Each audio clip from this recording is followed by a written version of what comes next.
Hi, my name is Joanna Whitney. I am an intuitive artist and a student of natural law and a certified emotion code practitioner. And I am currently reading from this book, A Different Drum by M. Scott Peck. I left off on page 67. And the reason I'm reading from this book right now is because we can't really do formal consensus until we trust and love each other. Otherwise, it's just going to fail.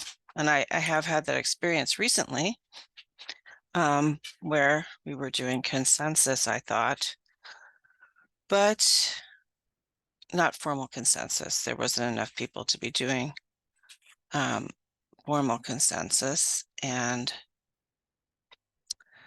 I don't know, we had a personality issue and now everything just evaporated. So I think that's because we really had pseudo community to begin with. And when things got hard or weird or whatever, we placed personality desires over the principles, and somebody resigned or whatever, or whatever they did. And it was because we don't have real community. So I'm going back a step to trying to create real community again, or first time ever, I guess. So on page 67, at the bottom of the page, it says, "There's no such thing as instant community under ordinary circumstances. It takes a great deal of work for a group of strangers to achieve the safety of true community. Once they succeed, however, it is as if the floodgates were opened. As soon as it is safe to speak one's heart, as soon as most people in the group know they will be listened to and accepted for themselves, years and years of pent-up frustration and hurt and guilt and grief come pouring out, and pouring out ever faster. Vulnerability in community snowballs. Once its members become vulnerable and find themselves being valued and appreciated, they become more and more vulnerable. The walls come tumbling down. And as they tumble, as the love and acceptance escalates, as the mutual intimacy multiplies, true healing and converting begins. Old wounds are healed, old resentments forgiven, old resistances overcome. Fear is replaced by hope." So another of the characteristics of community is that it is healing and converting. Yet I have deliberately not listed that characteristic by itself, lest the subtlety of it be misunderstood. For the fact is that most of our human attempts to heal and convert prevent community. Human beings have within them a natural yearning and thrust toward health and wholeness and holiness. All three words are derived from the same root. Most of the time, however, this thrust, this energy, is enchained by fear, neutralized by defenses and resistances. But put a human being in a truly safe place where these defenses and resistances are no longer necessary, and the thrust toward health is liberated. When we are safe, there is a natural tendency for us to heal and convert ourselves.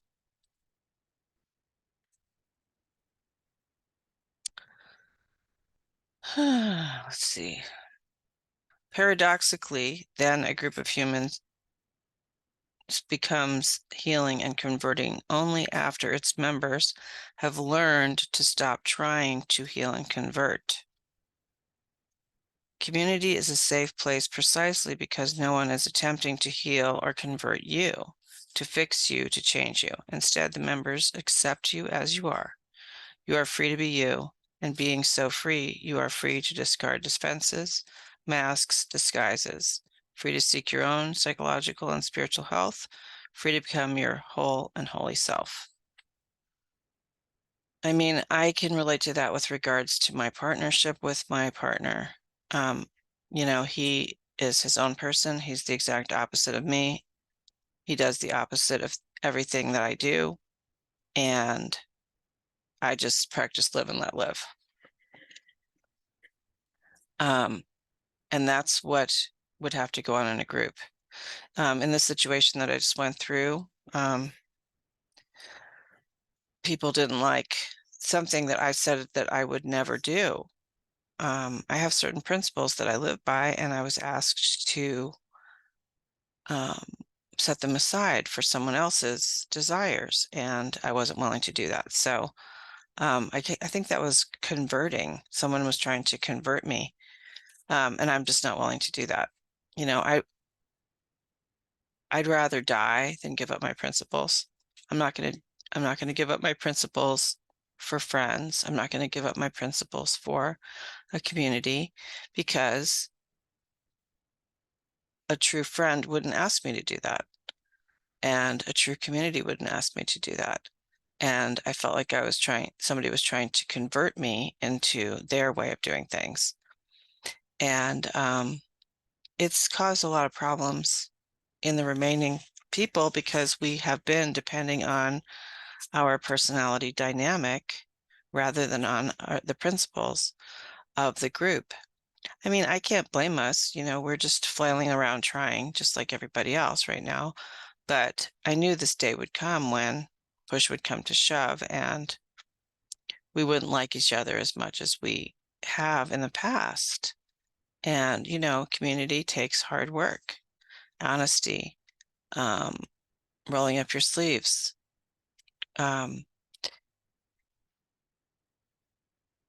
Honestly, it seemed like what happened was that the person who left had an ulterior motive about wanting to leave, and they weren't honest about it, and they tried to make it someone else's fault and make that other person look unreasonable.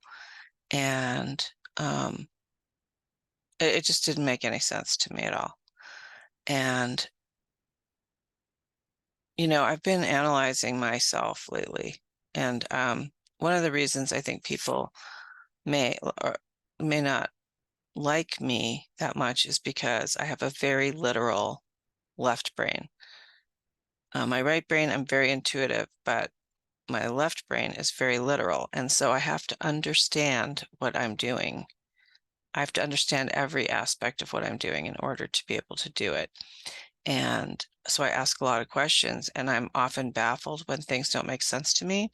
And they usually don't make sense when someone is hiding something, when they are trying to get away with something or get something they're not due. And because it just is, whatever they say doesn't make sense to me. And so I basically ask probing questions that reveals the false, and that makes people mad. They don't like that. So, oh well, that's just, I mean, we all have to try to accept each other as we are. And right now, I just don't think we're desperate. I don't think we're that desperate. Like, we're waiting, we sort of been catastrophized. Like, we've had one catastrophe after another, and we've become numb to catastrophe. And even though we're living in a slow motion catastrophe right now, we're so used to it that we're not desperate to find community. And we might just have to wait. We might have to dismantle the things we've started and wait until we are actually desperate. I just hope it's not too late, by the time that happens. But anyway, I'm going to just go on here for a minute.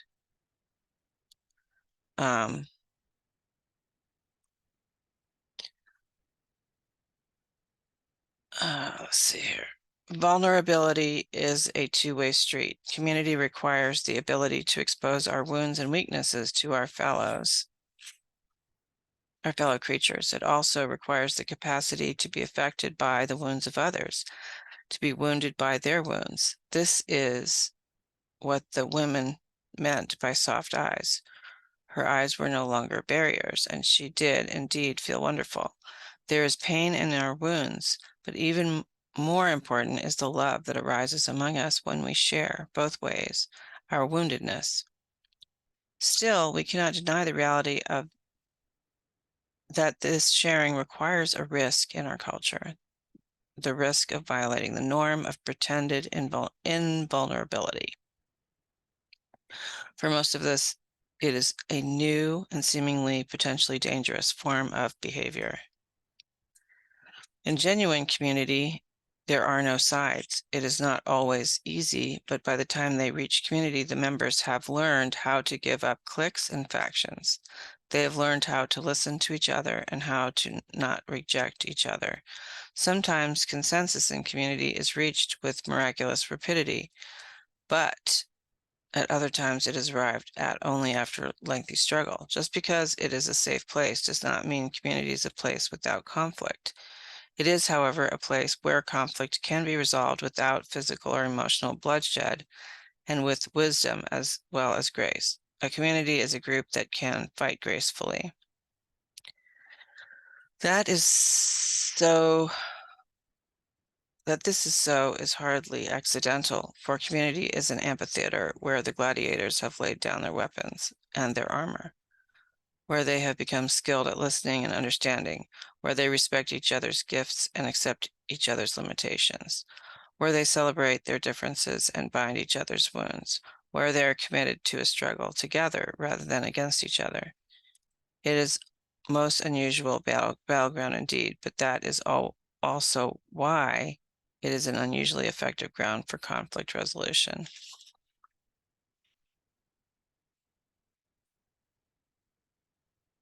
And I'm also going to say that we're looking at nonviolent communication now, and I don't know where my book is, my nonviolent communication book. I just got the nonviolent communication book in the mail, and I've been sort of looking it over. Some people have told me it's a psyop, that it's bullshit, and other people, everybody else swears by it. Nonviolent communication. I don't know why it's not. There you go. I could just open it and see what I come up with here. I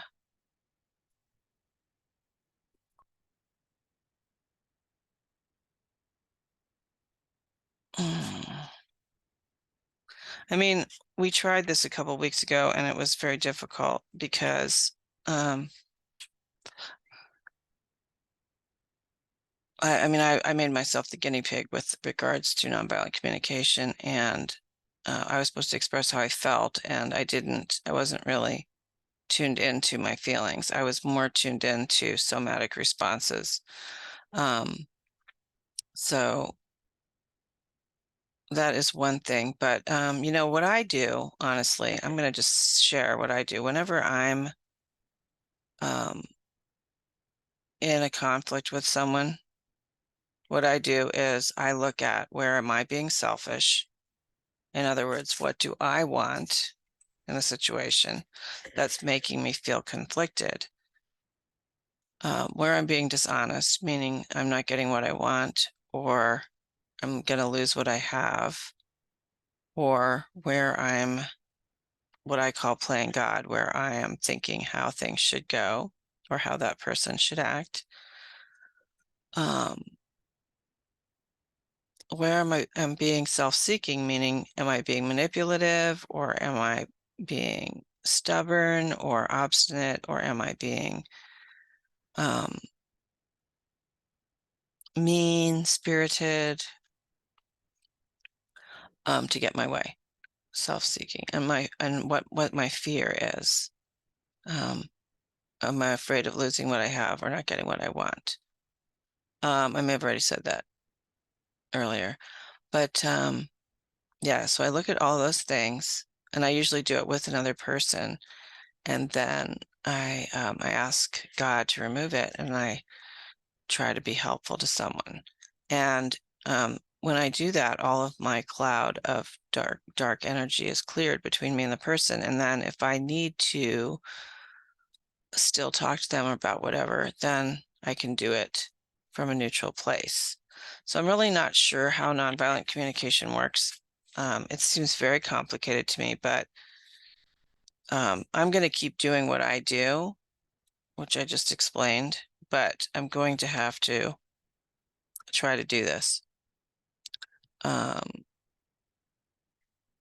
Okay, I just turned to something on page 65 called acknowledging needs. Okay, to practice identifying needs, please circle the number in front of any statement whereby the speaker is acknowledging responsibility for his or her feelings. Okay. 1, you irritate me when you leave company documents on the conference room floor. So that is not acknowledging my responsibility. I'm then saying, you irritate me. I feel angry when you say that because I am wanting respect and I hear your words as an insult. You see, in this one, number 2, I feel angry when you say that because I want respect and I hear your words as an insult. I kind of feel it's like it's passive aggressive. The person's not being direct. 3, I feel frustrated when you come late. Again, it's a judgment of the other person. 4, I'm sad that you won't be coming for dinner because I was hoping we could spend the evening together. So that's the person taking responsibility. 5, I feel disappointed because you said you would do it and you didn't. Yeah, again, it's kind of a hybrid because you're, are you taking, I don't know.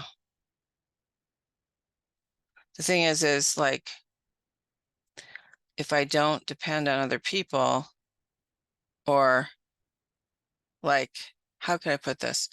Today, for example, somebody wanted to cancel an event that I'm involved with.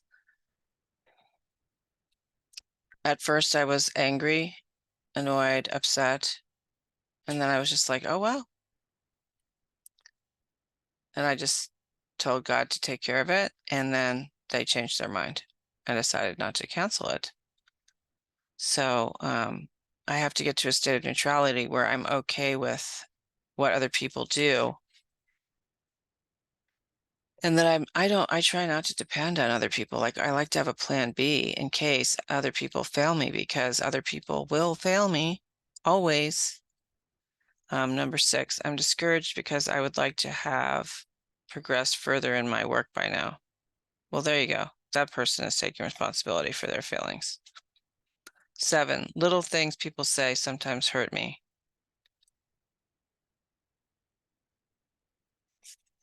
No.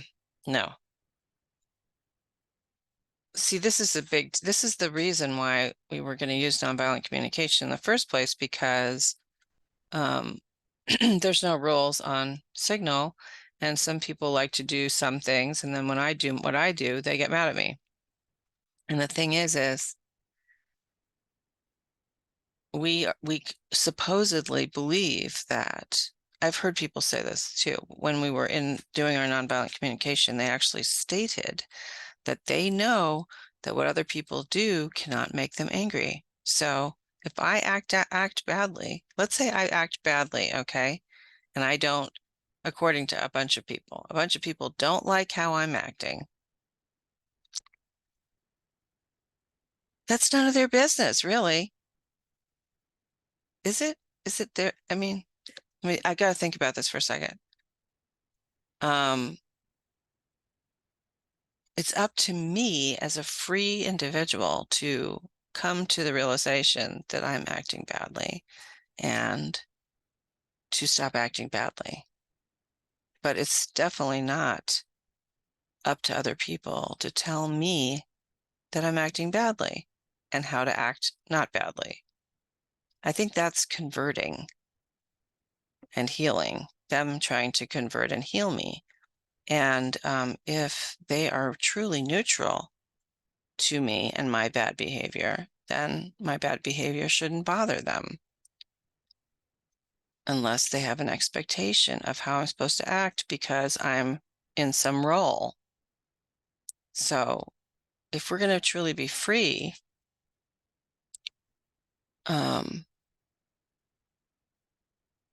I mean, I'm just trying to think about this. Like, I'm just trying to think about situations. Like, I mean, me and my partner have had to have these heart-to-heart conversations where we say things like, when when we were in that situation, I felt blah, blah. But I really try hard not to make it his fault how I felt. I felt that way because I felt that way. And I was triggered. Let's say I was triggered by something. That's my problem. That reminds me of something. I was away for the weekend with a group of people about a month and a half ago, and someone walked up to me and told me that I trigger them.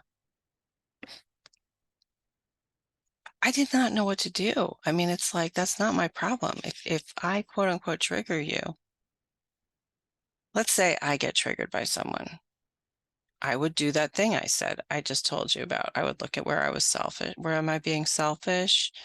What I want that person to do, how I want them to act, where I'm being dishonest, how am I playing God, where I'm being self-seeking, and where I'm frightened. And then that person wouldn't bother me anymore. It's never the other person that makes me angry. So doing this in community, I mean, yeah, well, I just realized that that may be an untrue statement, because if we are supposedly, if we have certain rules laid down, let's say, like we're supposed to be using consensus to make decisions, and somebody steps outside of that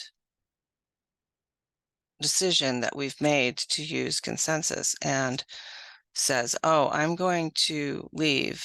I'm going to step out. I'm going to step out and not be a part of this group anymore. But before I leave, I'm going to proselytize to you about my point of view.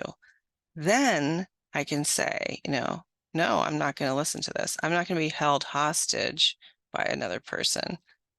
I might notice that if I'm trying to let another person manipulate me like that for the sake of saving face, then I might have to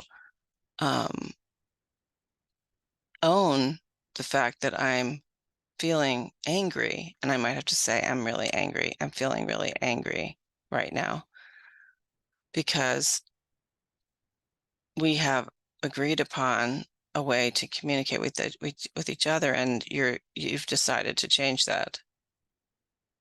But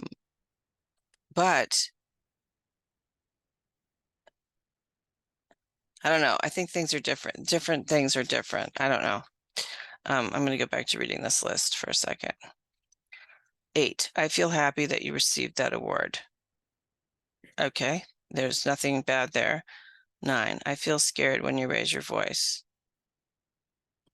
Okay, that's okay to say, right? I feel scared. Like, I feel scared when I'm in the car with my partner and he's riding up somebody's ass and we're going 80 miles an hour. When I learned driving, we were supposed to stay a car length per 10 miles an hour. So that would mean 8 car lengths behind. And you know how people drive now. They're all like 1 car length behind everybody going like 75 on the highway. That makes me scared. I feel scared when we drive like that. However, I chose to get in the car and I knew this was going to happen. So I have to keep it to myself and pray my ass off for being calm. I do get triggered by being a passenger because of my childhood situation, but that's not anybody else's problem. That's my problem. 10, I'm grateful that you offered me a ride because I was needing to get home before my children. See, that person is taking responsibility. So this is nonviolent communication. It is pretty complicated, I think, but let's see what else I can find in here. NVC in action. A wife connects with her dying husband. A patient has just been diagnosed with an advanced state of lung cancer. The following scene at his home involving a visiting nurse. The patient and his wife represents a last opportunity for him to connect emotionally with his wife and discuss his dying before being admitted to the hospital.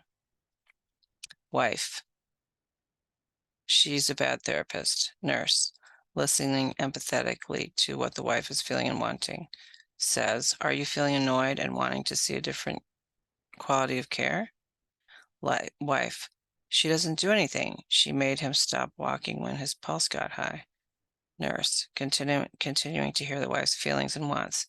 Is it because you want your husband to get better that you're scared if the physical therapist doesn't push him, he won't get stronger?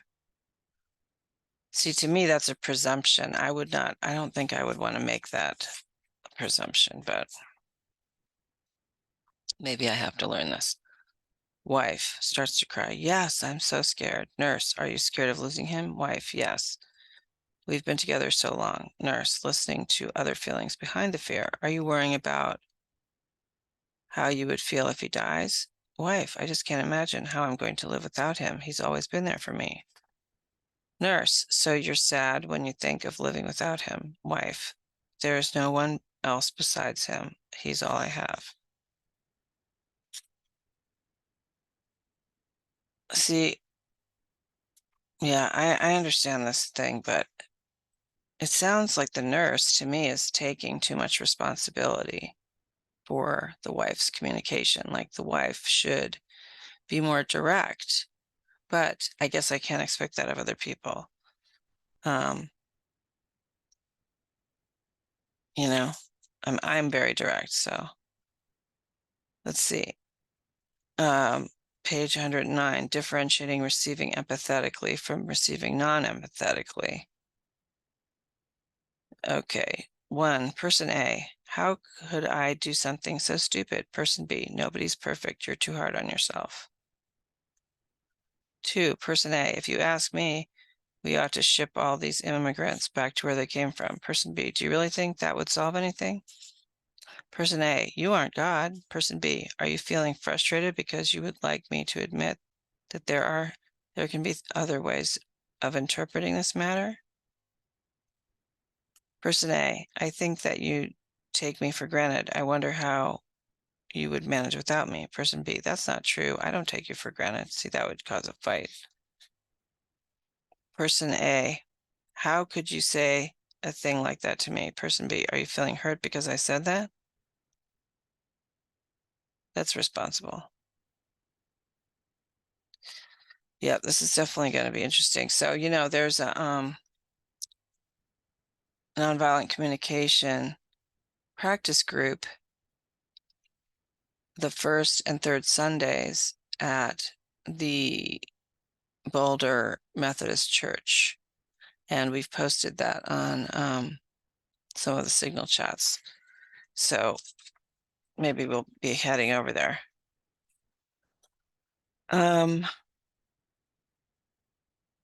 Well, that's what we're working on right now. We're working on building community and learning nonviolent communication or some version thereof so that we can talk about the things that bother us because